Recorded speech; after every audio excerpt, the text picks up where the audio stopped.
Hey. Hey, spooky friends. Hey, Spooky Cindy. Hi, spooky cat. And the literal spooky cat that's in your room. Yes. I'm sure he'll poke his head in every now and then. Oh, yeah. He's good at that. Hi, you guys. Welcome back to another episode. Or welcome if you're a first time joiner. Welcome to our spookiness. Today we are going to talk about my Nanny and Grandpa's very haunted house, but there's a good reason why we're going to talk about that today in particular. The bestest reason. Kat and I are going to be there. In fact, our meet and greet is as we're recording this. Now you guys will hear this like a week before, but as of right now, it's 2 weeks away. But by the time you guys see this, it'll be just over a week away. Yep. So exciting. We are going to Nanny and Grandpa's house in St. Augustine, Florida. Kat and I and our husbands are going to go stay at the house for a weekend and ghost hunt and have a meet and greet and just all the spookiness. That's going to be awesome. I've never been on an official ghost hunt before. I mean, I have, obviously, you guys know I have a ghost in my house. And I've had experiences in other places I've lived, but I've never actually gone to a haunted place before. I have several very large tattoos that were my very first tattoos, and so my motto's always been go big or go home. So Nice, we're just jumping right in. Go to a very haunted house and stay there the entire weekend. No escape. I know. I was talking to Steve about it too, and I was like, this is going to be really exciting. And he's like, well, yeah. Because he's done it before, He used to ghost hunt. Yeah, he used to ghost hunt as part of a crew in Portland. I mean, that was like their thing. They'd go on paranormal hunts and stuff like that. And then I was like, yeah, our bedroom's going to be across the, where we're sleeping is going to be across the hall from where Cindy and her husband are sleeping. And it's right at the base of the stairs to the third floor. And he's like, I'm sleeping on the third floor. And I'm like, what? What? You're going to sleep on the third floor? Like, you're just going to leave me alone on the second floor because I'm not sleeping on the third floor. But he was like, yeah, no, well, that's where all the stuff's supposed to be, right? And so today you guys are going to find out why that's a big deal, to be up on the third floor and actually stay the night on the third floor. So we're going to hear all about this house. And then later on, when we're actually there, we're going to try and do some live streams from the house. I thought it'd be really cool to set up the camera while we were sleeping, either in the living room or the library, and see if, that live stream caught anything. And then, you bought a whole bunch of equipment to come with us. I couldn't help myself. I got some of these little sensor lights and they're just normal lights that you would put around your house so that at night when you're walking through, a light will pop on so you can see where you're going. And so I bought, how many of those things did I buy? Like 12 of them or something. 10 or 12, I think. Yeah, it was a lot. And I did that on purpose because they're motion censored. And I've been using them in my house already just to get a feel for how sensitive they are and stuff. And they're legit. Like, they work really well. They catch the motion several feet away. And my idea is if something manifests and moves through the house, that light will pop on. And if we're recording, it'll catch that light coming on. I mean, I even thought maybe I'll put it in the bathroom that's attached, to the suite that we'll be sleeping in.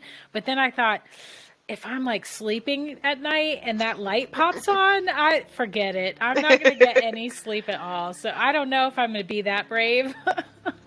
And so you'll probably need to put it in our ensuite just because I wake up every night to go pee. Me too, but listen, I I know this house. I know how haunted it is, and I do not want to be getting up and going pee in the middle of the night. So I'm already thinking, like, that's it. No more liquids after 8 o'clock at night. Like, I'm already planning all these things I can do to keep myself from having to go pee. Oh my gosh. It's so funny. As a kid, I didn't think much of it, but the older you get, the more you're like, oh dang, like it's creepy. I don't know. I'm more scared of it now than I was when I was like 8 or 10 or whatever. So weird. So yeah, just to recap our little contest that we had, it didn't end up being a contest because we had exactly 8 people request to meet us at our meet and greet on Sunday, April 2nd, 2023. Almost forgot the year. And those people are Zena, Lori, Tiff, Presley, Sean, Yvette, Austin, and Christina. And each of those people get to bring a friend, and they're going to come to Nanny's house and hang out with us for 3 hours on that Sunday. And they can bring like cameras, ghost equipment if they want. I don't really care. It'll be the middle of the day, so it's not like it'll be prime ghost hunting time. But if you want to, says the woman who's caught EVPs just walking around the house in the middle of the afternoon. That's true. That's a true thing that happens. So yeah, bring it. I don't care. You might catch something, and if you do, you better show it to us. You better tell us. And like, if you get a picture with a weird face in it or something, like, it's a thing that that can happen. So, okay. So just a heads up for my listeners who've been with me since forever, I am going to tell the story of why the house is haunted right now. And I've told the story before, so if you don't want to hear it again, I'm going to put a chapter marking at the end of this story so that you can just skip ahead and not have to hear the whole spiel over again. And for our new listeners or those that are watching on YouTube, trigger warning, this does involve incest and child... let me pause so they can cut that out. Hang on.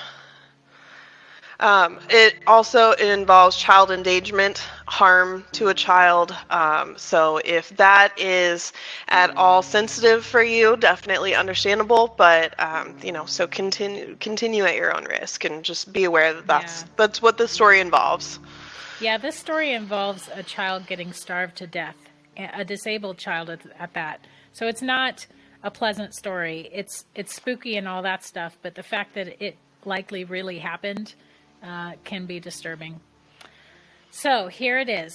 So my grandparents' house was built in 1876, and the family that haunts it now, they weren't the first ones to buy it, but they did buy it, I think, in early 1900s, right around that area. And it was a duplex originally, believe it or not, a giant 3-story. Which I find fascinating because an 1800s house built as a duplex is incredibly rare. Yeah. And it makes sense if you see the house because it mirrors itself. One half of the house is exactly identical to the other half. And when they bought it, they just opened up the middle. They took all the middle walls out and made it just a giant single family home, but just a 7,000 square foot single family home. So they bought it. They were ex-carnival people. So the wife was a musician. She was also a seamstress, so she would make costumes and stuff. And the husband was also, what was he? He was like a musician and something else. I can't remember. But they bought it to retire, basically. And they had 2 children. The kids were boy and girl, and they were half siblings because the wife had a first husband. So she was on her second marriage. And so they move in. They're very reclusive, so they don't leave the house much. Even back in those days, they would have their groceries delivered sometimes. Like, that was a thing. They just didn't... Before Instacart. Yeah. They didn't, phone it in on their smartphone. But, yeah. So, and the way that they made ends meet was that the wife, being a seamstress, she would make big ballroom gowns for the wealthy people in St. Augustine, because back then St. Augustine was kind of a magnet for the wealthy. They had the Flagler Hotel, and the railroad went through there and was like a big hub for that. So there was a lot of wealthy people there. So she would a lot of socialites. Yes. Yeah. She'd make these big ball gowns for them. So her clients would come to the house for fittings and all that kind of stuff. So they didn't leave much. So here's the weird, sketchy part. So let's be honest, though. I don't leave my house that much either. Yeah. Well, you work from home, though. For a reason. I don't want to go out and do a bunch of... Well, that's not true. I really enjoy my pajamas. Right? I mean, who doesn't? I would like to be in my pajamas right now. I might be when we're done. So, her kids, as they got older, they hit those teenage years, and they only had each other. So eventually... They didn't go to school? I don't know. I don't know if they did or homeschooled, or I'm not sure about the school situation. But I do know because they were so reclusive, she taught them at home. Like, they weren't allowed to leave the house, weren't they? That's my understanding, but okay. I don't know details. See, the only reason we know what we know is because when my grandparents bought the house I want to say they bought it in 76 or 72, something like that. When they bought it, the family had died off. So all of their belongings were still in the house. Diaries, journals, photos, like birth certificates, death certificates, marriage, whatever, all there. So they've kind of pieced it together. Plus, they knew the final family member before he passed away. Okay. And so he told them things too, and neighbors told them things. So they kind of pieced it together. So at some point, the brother and sister, half brother and sister, were intimate, and they got pregnant. So she was pregnant by her half brother. The lady of the house, her name is Julia. She was furious. So she quieted the daughter off to be pregnant and have the baby, and brought her back and pretended the baby was her own. So Julia raised the baby as her own, a little boy. The hard to believe part of the story is that once that little boy got to be early teenage years, he ended up sleeping with his mother, the daughter, and got her pregnant. Again. So she got pregnant again, but this time by her son that she had with her half-brother. So the level of incest was a lot. Extreme. Yeah. And this baby, so again, Julia was furious. This time she kept it all quiet. The daughter had the baby at home, to our knowledge, and she didn't tell anyone, and the baby basically didn't exist. They kept him on the 3rd floor. She was furious, so she said, "I'm not raising this baby. You guys did this. You deal with it. I'm not doing anything, and I don't care if it lives or dies." That's basically what she said. So this little boy was kept on the 3rd floor and tended to by the daughter and the son. Not her son, but the older one. So her half. Okay. So they kind of took care of this little boy, and he was mentally handicapped because of the level of incest, and he was also a little deformed. There's some neighbors who said he looked like an albino, like his skin was really light, his hair was really blonde, that kind of thing. That could be from being kept inside at all times too.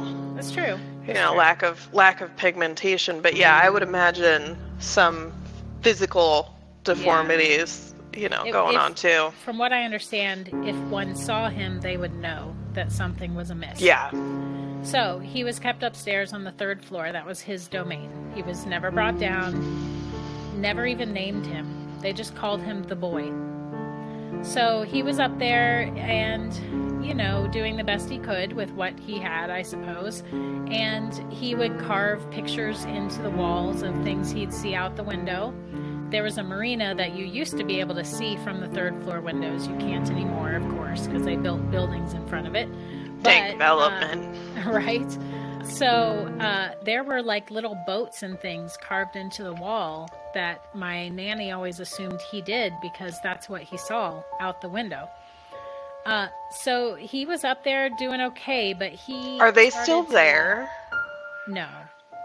Nanny didn't feel comfortable with them, and also the claw marks that we're going to get to later. Oh, okay. Yeah, she didn't feel comfortable leaving those in her house. She felt like that was a weird vibe, so she replaced that wood. Okay. I think is kind of sad, and I wish she'd left it, but you know, it is what it is. For the times, it's understandable as well. Yeah. It was in the 70s or 80s when she did that. So, okay, so he started acting up. As he got older, he wasn't being raised in the best of manners, obviously, and he started like throwing things out of the windows because there's a sidewalk right close enough to those windows that he could do that, making faces at people. There are even accounts from the neighbors that said that he would try to pee on people as they walked past the house. As a little boy growing up does, that is basically caged at this point, you know? So it's, I mean, anyone who's had, you have 3 boys. I do. They can get up to shenanigans. If they were in a 3rd floor place in a bit, like, of course they would act out. They'd be bored to tears. Like, and being raised by children themselves, you know? Like by people who also their mental capacity could have been questioned just based on their upbringing. Like they weren't taught properly, I don't think. So yeah, he started acting out. Well, there was one night in particular when Julia had a client over doing a fitting, and this little boy threw a tantrum for whatever reason, I don't know. But the story goes that he was loud and the client heard him, and Julia had to kind of explain it away. And she was really, really angry about this because rumors had been spreading for a couple of years that there was a boy in their 3rd floor because of the stuff he was doing out the windows and stuff. And she has to maintain her social status in order to keep food on the table. Yes. So that's not going to look good in society if you're keeping a child captive. So they can't exist at all. Yeah. So she, after the client left, she stormed upstairs and locked the entire 3rd floor up. Each door, locked it tight, and would not let her family go in to tend to that little boy any longer. She was done with him. She locked it all up and she let him starve. And the story that my grandparents were told by that last family member, because he told them this, he said that the boy screamed and scratched and clawed, and that he was mentally handicapped, but he still tried to get out. He wasn't effective, obviously, but your basic survival instinct kicks in at that point, and you know where the food comes from. It comes from that door, and so if you go out that door, you'll get food and water, and I can't imagine that. So after a few days, he started getting quiet. After a week, it was obvious that he'd stopped moving, but Julia still wouldn't open it up. She didn't open up the 3rd floor until the smell started to bother them. So she did eventually open it up, and the last family member told my grandparents that they took him out of that room, and they, at nighttime, that they dug a hole in the backyard and they buried him back there. Now, we don't know that for sure. We've never, confirmed it per se, but that's the story. That's what the neighbors have said. That's what the last family member told them. That's the rumor around town, is that that's what happened. And the last family member that your nanny and grandpa talked to, do we know what relation he was? Like an uncle or... No, I think that he was, if I'm remembering correctly, I think that he was the son that impregnated his mom. So he would have been the father of this little boy. I think that was the last one. Wow. I think his name was William, and they called him Willie for short. And I think he was the last one. It was either him or Raleigh. There was one named Raleigh. Raleigh was the half brother. Okay. And then Willie was his son, technically his son. So yeah, I think it was Willie. But yeah, he's the one that told my grandparents all that stuff. So, I mean, that's the story. As far as the and he may not have been able to recollect everything as well because he was a product of incest. So, yeah. We got to take everything with a grain of salt, but this is the general thought of what happened in the house. It's been said that he was a pretty intelligent guy on certain topics. I forget. I want to say I heard he was like a mechanic or something. That's how he made his money, and that he was very good at it. But socially, he was a mess. But that makes sense because he was never really raised in a way that he would understand social behavior. So, just kind of a mess. So as far as the house being haunted... what happened to everybody? Oh, they all died off slowly. Yeah. Yeah, I guess you would want to know that, huh? Yeah, I want to say that the daughter died of pneumonia, if I recall. Okay. And she died relatively young. And this is an interesting story. When she died, she was like beloved, right? By Julia and her father and all that. So when she died, they put her on a table in the middle of the living room on the first floor and kind of made a shrine, and were trying to get her to come back to life. They left her there for 3 or 4 days until the neighbors complained about the smell, and then the police were called and forced the family to bury her properly, and that's documented. It was in the newspaper when it happened.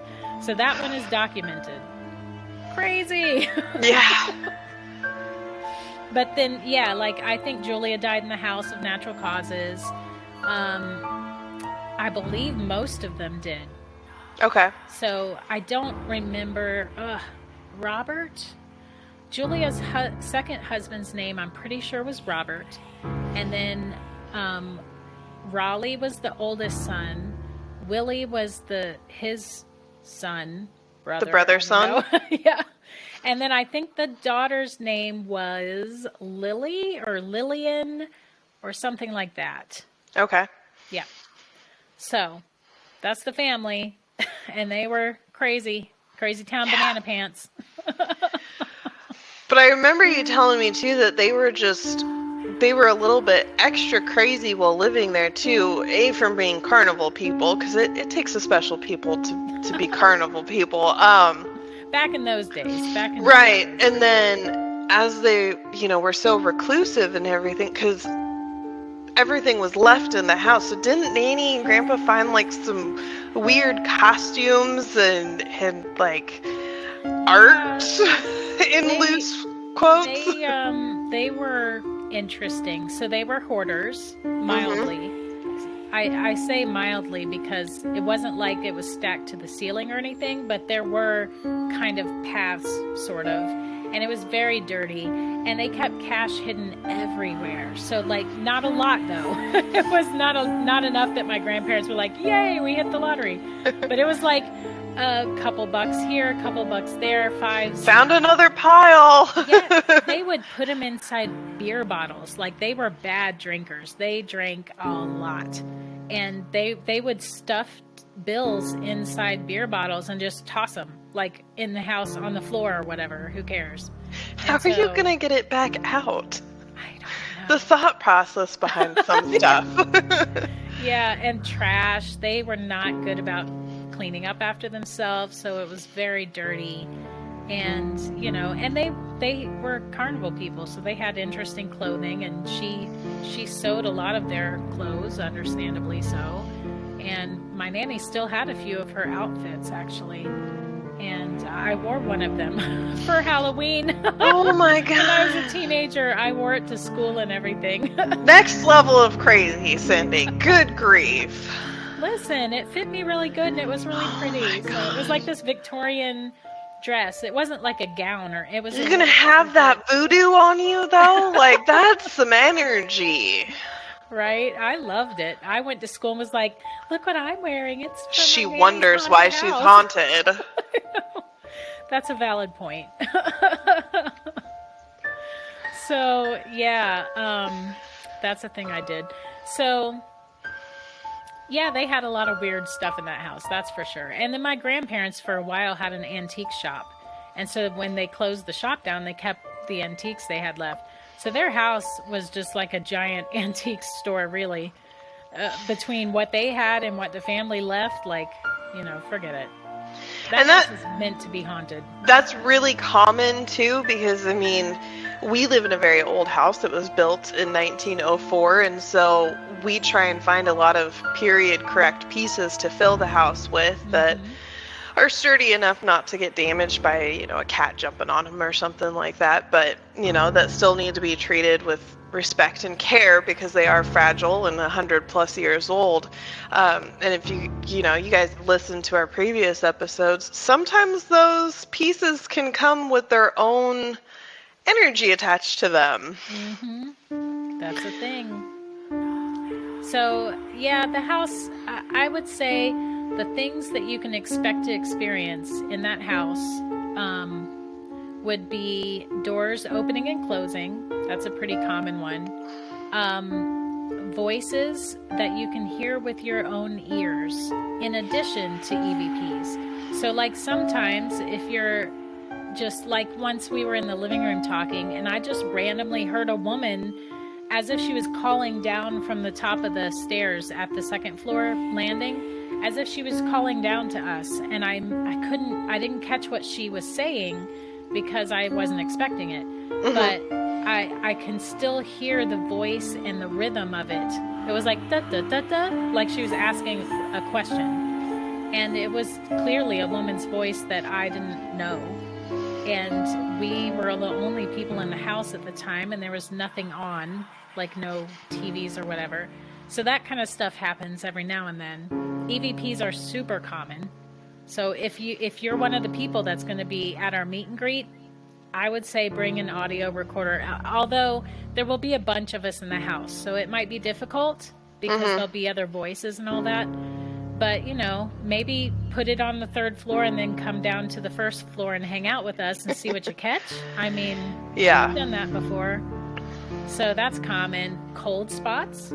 Cold spots are very common in the house. In St. Augustine, Florida. In a house that currently has no functioning central heat and air. Yeah, common. Seeing anomalies, it ranges from seeing like a mirage kind of thing to seeing lights to seeing shadows moving. All that stuff is common in the house. So it's haunted AF.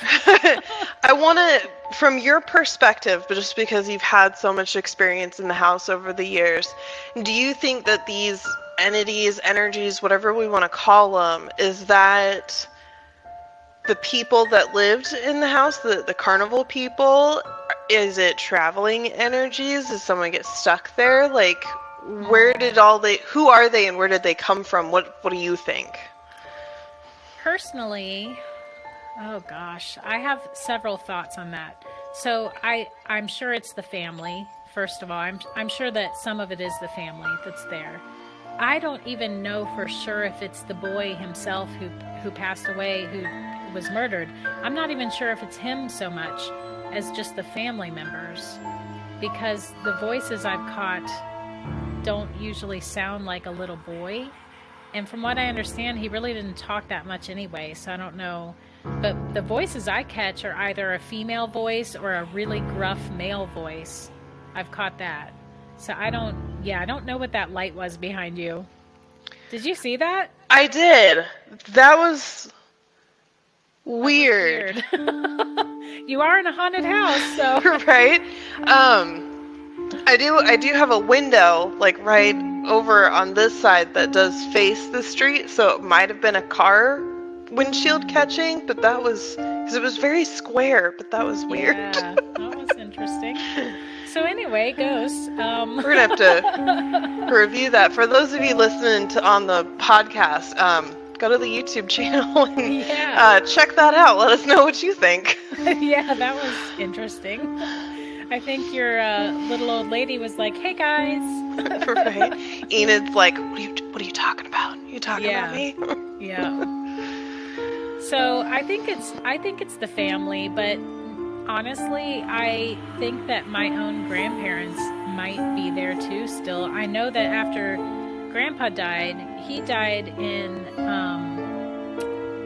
died about 9 years before Nanny passed. So, and Nanny told me for those whole 9 years, she told me immediately after he passed that she started hearing her name called and it was his voice. And that happened often. It happened so much, in fact, that she stopped sleeping in her own bedroom. He was sleeping downstairs, and she stopped sleeping down there on the first floor because he was ill and he couldn't get up the stairs and stuff. She had to sleep in a different room because he woke her up every single night, his voice calling her. But when she started sleeping in a different room of the house, then it didn't happen as much anymore, and she was able to get some sleep. And that was shortly after he passed. She's told me one time she was in the yard working in the garden. She loved to garden. And she heard him call her as if he was standing on the back porch looking for her. Like, June, you know. So, yeah, she heard him calling her all the time. And that was common. So, and now that she's gone, the only way I have of knowing that maybe she's there is that the day of her funeral is the last time I was there. And I was recording, and I caught a voice that I think might have been hers, and it said, "I'm okay, don't forget about me." And that was the day of her funeral. So that's why I feel like maybe she's there too. I don't know. But we spread their ashes in the garden. That's what they wanted, both of them. So they're there still. Well, she did love to garden, so. They both loved that house. Like, they just loved everything about it, and they both always wanted it to stay in the family and everything. So, you know, I hope it continues to do that. But I think that level of appreciation for a house comes from those that truly cherish historical architecture, you know, because my husband's the same way. He wanted, before we even met, and I didn't know this, but he always wanted to live in a Victorian house. And the first house that we actually looked at buying in Alabama is actually just a block down the street from us, so he still gets to see it all the time, is a Victorian, and he absolutely loved it. That sale ended up not being able to go through for various reasons, but, you know, we still have a historical home.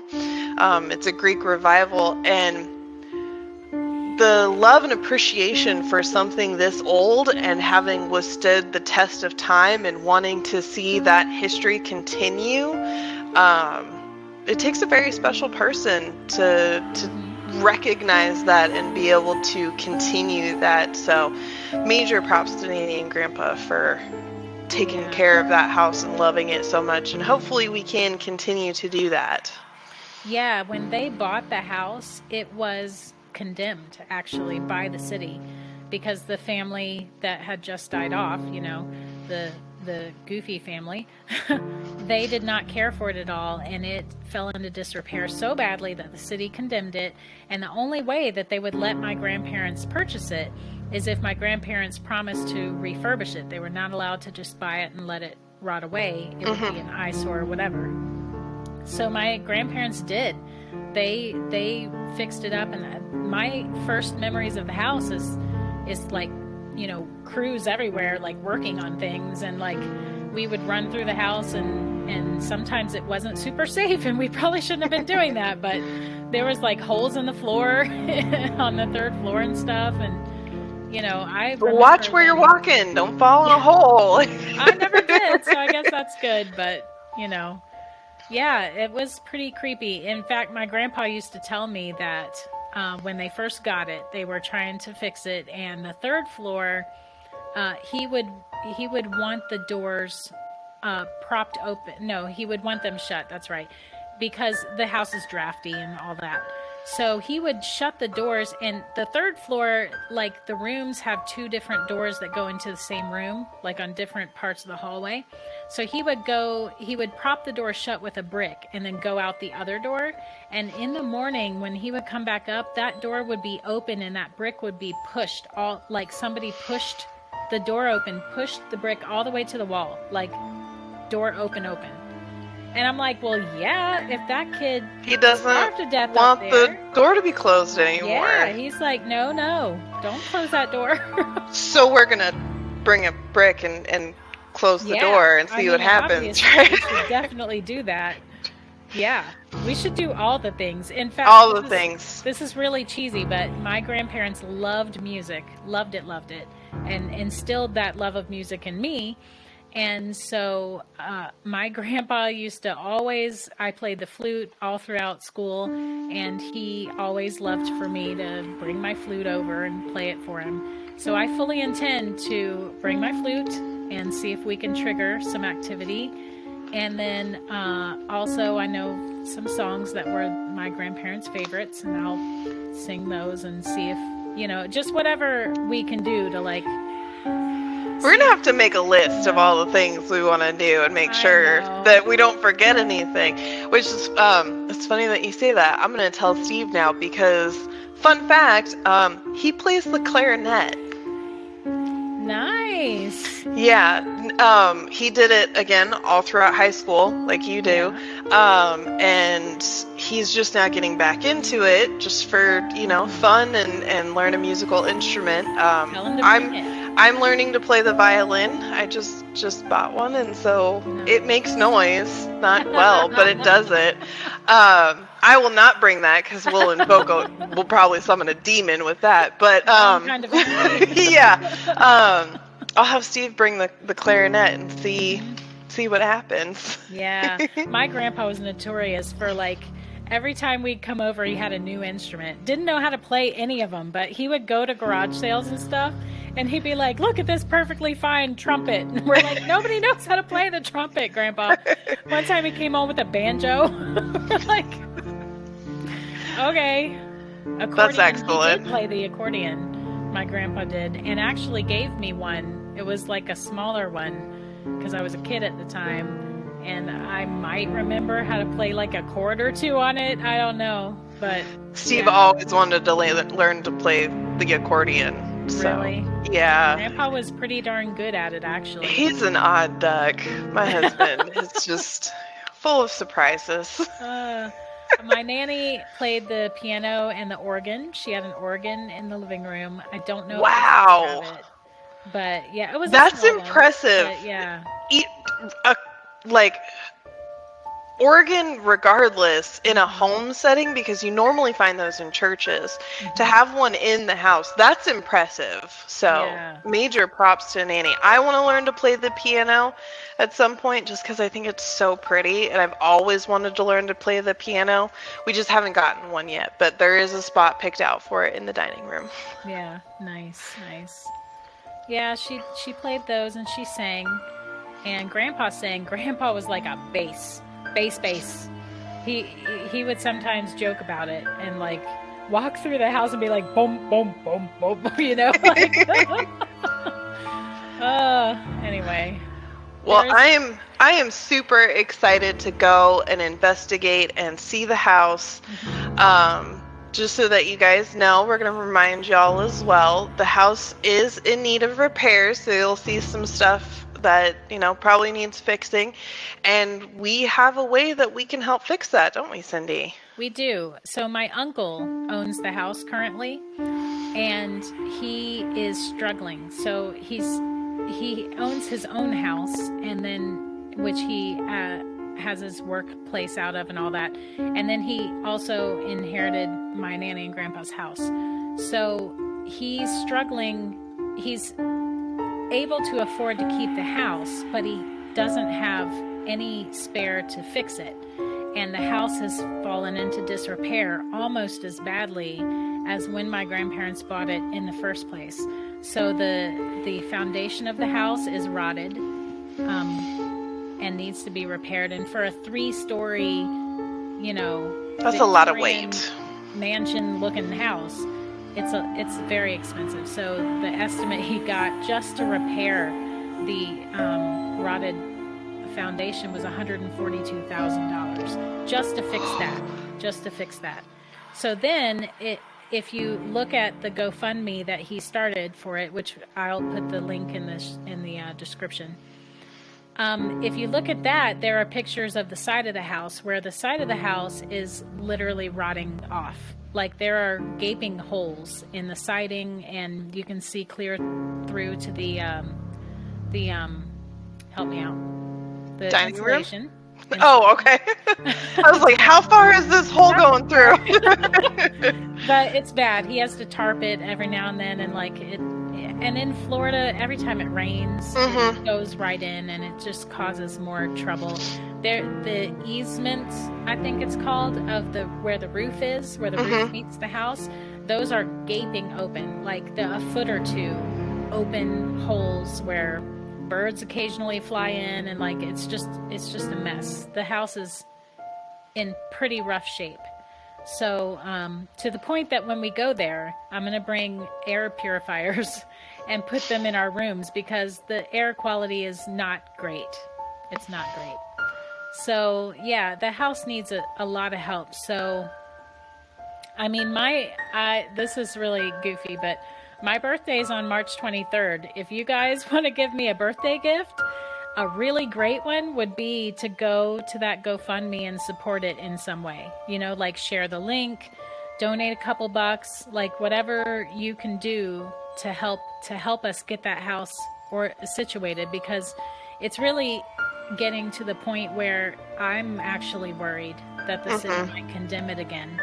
And I don't know how my uncle will be able to deal with that if it happens. Like, he doesn't have the means to fix it. So yeah, help us keep the house in the family by keeping it upright, because it's doing pretty badly. So yeah, it is a very, very lovely home. It could definitely be restored into its former glory, so if you guys can donate, great. If you know someone in the Florida area or nearby that has construction knowledge and wants to donate their time or materials even, whatever we can do as a community to help this historic house, not just for us and not just for Cindy and her family, but ultimately to save a historic house. Because again, there's so many people out there that love this type of architecture, and it's worth preserving. There is so much history in St. Augustine anyways, and this is part of it. So yeah, I actually got married at the house. I got married in the yard, like next to the front porch area, and then the reception was inside. That's so awesome. So yeah, my whole life is wrapped up in that house. I would scoop it up in a heartbeat if I could afford it, but so yeah, please help if you can. And it's not even about money. If you, like she said, if you want to donate your knowledge or expertise or whatever, shoot me an email, cynthia@truehauntings.com. Let me know. If you want to share the link. Sharing the link is also just as helpful, because the more people that see it, the more people might be able to help. So, yeah. Absolutely. I think something that would be really fun to help get our listeners and our subscribers involved is if you guys have, because obviously when we go ghost hunting and stuff, we're going to hear things, and of course we're going to talk to them. And so we're going to see if we can get some answers, but answers to what questions? So if you guys have something that you'd like us to ask said spirits that are in the house, leave those questions in the comments. And I will keep a list of them, and we will go through and we'll ask them, and then we'll do a follow-up to see if we can hear anything on the recordings, and if we do get answers to those questions. Side note, no Ouija boards will be involved. My husband will leave me in Florida if he even smells a planchette. So no Ouija boards will be involved in the asking of the questions, just regular conversation. Right. We're not turning this into our very own True Hauntings scary movie where everything ends terribly. So yeah, leave us those questions. What do you want us to ask the spirits in Nanny and Grandpa's house? If there's something you'd like us to do specifically, go into a specific room or do something, we'll definitely take that into consideration. Yeah, and pay attention to our YouTube channel, because we are going to try to live stream on that too, and in Facebook. And some of that might happen live at night when we're ghost hunting, or during the day, who knows.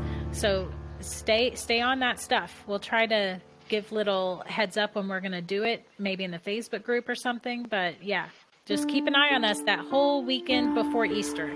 The whole weekend of April 1st and 2nd, we're going to be at the house, doing all the spooky things. It's going to be fun. And if you guys haven't already, make sure to like, comment, subscribe, and ring that bell notification so you don't miss any of the fun, spooky stuff we're doing. Yes, because if you ring it now, then you will get notifications when we are goofing off in that house. All right, you guys, we will literally spook you soon. Not just later, very soon. So spook you later.